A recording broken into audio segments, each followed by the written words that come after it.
दोस्तों, आपको मुंबई के नाला सुपारा का कांड याद ही होगा। इस घर में खुदाई हो रही थी और खुदाई से एक डेड बॉडी निकली। डेड बॉडी किसकी थी? 15 दिन से लापता विजय चौहान की। आरोप लगा कि विजय चौहान की हत्या करके उन्हें इसमें गाड़ दिया गया है। 4 अलग तरह तरह के टाइल्स थे, जिसे देखकर यह शक हुआ कि इस जगह कुछ गड़बड़ी है। उनके भाई ने जब वहां खुदवाई करवाई तो पता चला कि उनके बड़े भाई का डेड बॉडी उसके अंदर है। शक किस पर गया? शक गया उनकी बेवफा पत्नी पर, जिनका नाम गुड़िया था। तो गुड़िया भी फरार हो गई और गुड़िया की खोजबीन जा रही थी। पूरा शक उसी पर था कि हत्या उसी ने की है। लेकिन हत्या किसके लिए की? हत्या एक 20 साल के लड़के के लिए की जो 3rd ईयर में था और BSc IT की पढ़ाई कर। वो हत्या के बाद से ही वह फरार थी। उसको पुलिस ने पकड़ लिया और कोर्ट में प्रस्तुत किया और रिमांड के लिए भेज दिया। अब उसने रिमांड में जो हकीकत बताई है, जो सच्चाई बताई है हत्या को लेकर, वो बड़ी हैरान करने वाली है। वो जो टाइल्स लगाया था, वो टाइल्स खुद जो विजय है उनके बड़े भाई ने लगाया था और उन्हें नहीं पता था कि मेरा भाई इस टाइल्स के नीचे दफन है, जहां मैं टाइल्स का काम करने आया हूं। तो यह स्टोरी बड़ी ही हैरान करने वाली है। कैसे बेवफा बीवी ने इतना चाल चला कि उसके भाई तक को नहीं पता था कि जो कर रहे हैं वो गलत है। तो हम इस स्टोरी के डिटेल में इस वीडियो में चर्चा करेंगे लास्ट तक। ये वीडियो जरूर देखिए।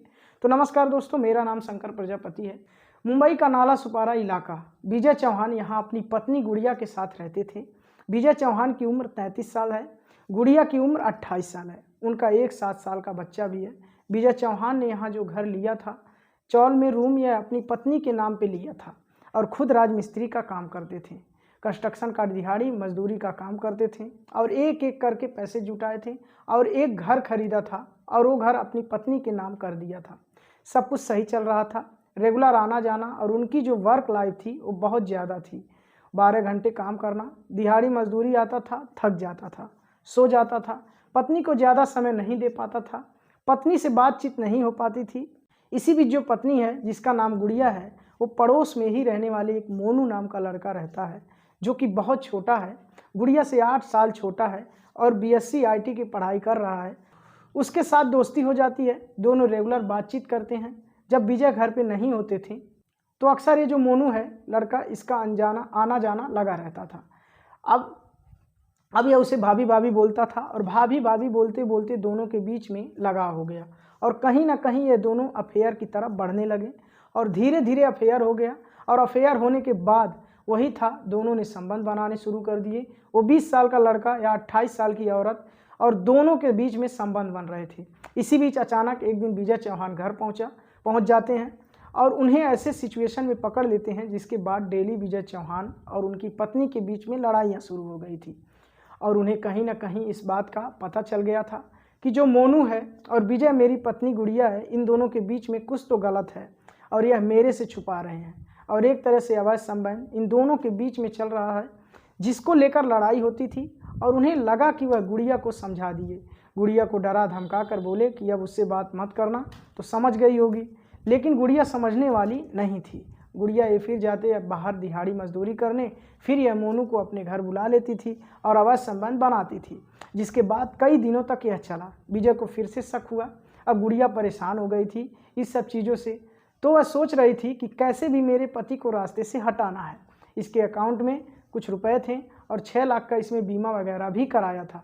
वो ऐसे पैसे लेकर मुझे इसी रास्ते से हटाना है, क्योंकि आए दिन इस तरह की इंटरफेरेंस करता रहेगा तो यह तो मुझे बर्दाश्त नहीं होगा। इसी के बाद जब बीवी है गुड़िया और मोनू प्लान बनाते हैं विजय का कत्ल का। 21 जुलाई से पहले, मतलब 21 जुलाई जिस दिन खुदाई हो रही थी, उससे 15 दिन पहले 5 और 6 जुलाई के बीच में इन लोगों ने प्लान करते हैं इसको मर्डर करने का और उसके मार देते हैं।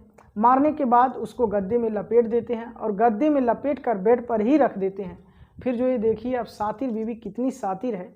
ये जो गुड़िया है, चौहान को जो फ़ोन कर कहती है कि आपके भैया तो गुस्से में लड़ाई कर चले गए, कुर्ला अंधेरी साइड कहीं रह रहे हैं, वही दिहाड़ी मजदूरी कर रहे हैं, जब गुस्सा ठंडा हो जाएगा तो आ जाएंगे। इसी बीच वो ऐसा कह के बहलाने लगी, तो अप डाउन नहीं कर रहे हैं। फिर यह जो लड़की है इतनी सातिर होती है, ये कहती है कि हमारे घर में ना पाइप लीकेज का प्रॉब्लम हो गया है, तो आपको टाइल्स लगाना है, आ जाओ। तो ये बोलता है ठीक है। जो इनका बड़ा भाई है अजय बोलता है कि मैं आ जाऊंगा, टाइल्स लगा दूंगा, क्योंकि इनका काम राजमिस्त्री का था, या प्लास्टर वगैरह करते थे, टाइल्स लगाते थे। और अजय जो है वो रेडी हो जाते हैं और अजय इनके घर पहुंचते हैं और बीच में 4 टाइल्स की जगह खाली होती है। वहाँ मिट्टी भरते हैं और टाइल्स लगा देते हैं। लेकिन इन्हें नहीं पता होता है कि इसी जगह पे उनके भाई की हत्या करने, उनकी डेड बॉडी को गाड़ दिया गया है। अब आपके मन में सवाल आया होगा कि गड्ढा किसने किया। तो गड्ढा इन्होंने अलग मिस्त्री को बुलाया था, उससे करवाया था, उसे 1200 रुपये दिए थे और 4 फीट गहरा गड्ढा कराया था। अब इन्होंने सोचा कि पैसा क्यों वेस्ट करना, इनका भाई तो राजमिस्त्री का काम करता है, इनके भाई को बुलाओ। तो रात को डेड बॉडी उसी गड्ढे में डाली, उसके ऊपर मिट्टी डाली और टाइल्स लगा के रख दिया और बोला कि ये लगा दो। और जो कि विजय का जो भाई थे, बड़े अजय भाई, उनको नहीं पता था, उन्होंने प्लास्टर व्लास्टर करके चले गए। अब कई दिन हो गए, नंबर स्विच ऑफ जा रहा था, कुछ उनके बारे में आता पता नहीं चल रहा था। तो फिर उनके छोटे जो भाई थे, वो अखिलेश विजय ने उनको पुलिस में जाके शिकायत दर्ज कराई और वो विजय को ढूंढना शुरू कर दिया। अब इस बीच वो जब विजय को ढूंढने रहे थे तो उन्होंने एक चीज़ नोटिस किया कि भाभी का भी नंबर बंद आ रहा। अब भाभी का नंबर बंद आ रहा है तो और शक गहराया। वो सीधा पहुंच गए घर पे। घर देखे तो घर पर ताला लगा था। आसपास लोगों से पूछा तो लोगों ने कहा कि 2 दिन पहले तक तो गुड़िया दिखाई दी थी, अब बच्चे के साथ उसके बाद से गायब है। अब उसको शक आया, उसके पुलिस को फ़ोन किया और घर का दरवाज़ा तोड़ा और घर की तलाशी ली गई। घर की तलाशी ली गई तो उसने देखा कि घर में सिर्फ एक चीज़ है। उन्होंने कहा कि घर में जो 4 टाइल्स लगे हैं ना, ये अलग अलग रंग के हैं और इसकी क्या ज़रूरत पड़ गई। तो उसके बाद भाई ने, बड़े भाई भी वहाँ थे, अजय ने कहा कि अरे पाइपलाइन की कुछ खराबी थी, तो पाइपलाइन की खराबी की वजह से मैंने ही टाइल्स लगाया। तो उसने पूछा गड्ढा तुमने किया था? बोला नहीं, गड्ढा नहीं किया था।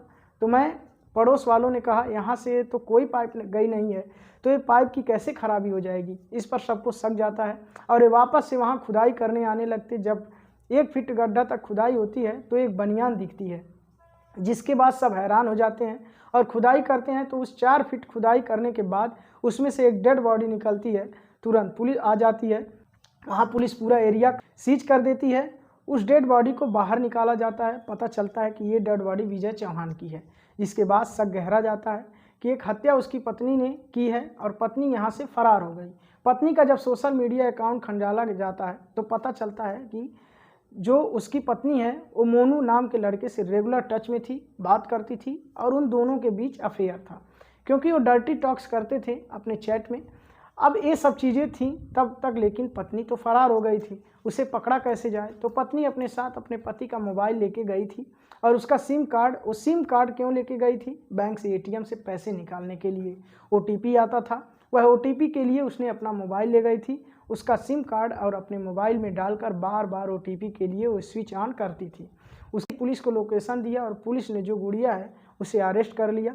उसके साथ उसका जो बॉयफ्रेंड था 20 साल का मोनू, उसे भी गिरफ्तार कर लिया। दोनों ने गिरफ्तार कर अब पुलिस ने कस्टडी में भेज दिया गया है। आज उसकी पहली कस्टडी है। 7 दिन की कोर्ट ने रिमांड दी है पुलिस वालों को। अब रिमांड में बहुत सारी चीज़ें निकल कर सामने आएंगी, लेकिन 2 चीज़ तो साफ थी कि गुड़िया बड़ी चालाक थी, मर्डर कर दिया, गड्ढा करवा दिया, उसे दफना दिया, उसी भाई के हेल्प से टाइल्स भी लगवा दिया और पैसे भी निकाल लिए थे। उसने अकाउंट से कुछ लाख रुपए निकाल लिए थे और बाकी जो बचे पैसे थे उसे एटीएम से विड्रॉ कर रही थी। तो इतनी चालाक थी, इसके सामने मुझे लग रहा है सोनम, मुस्कान, यह सब फेल हैं।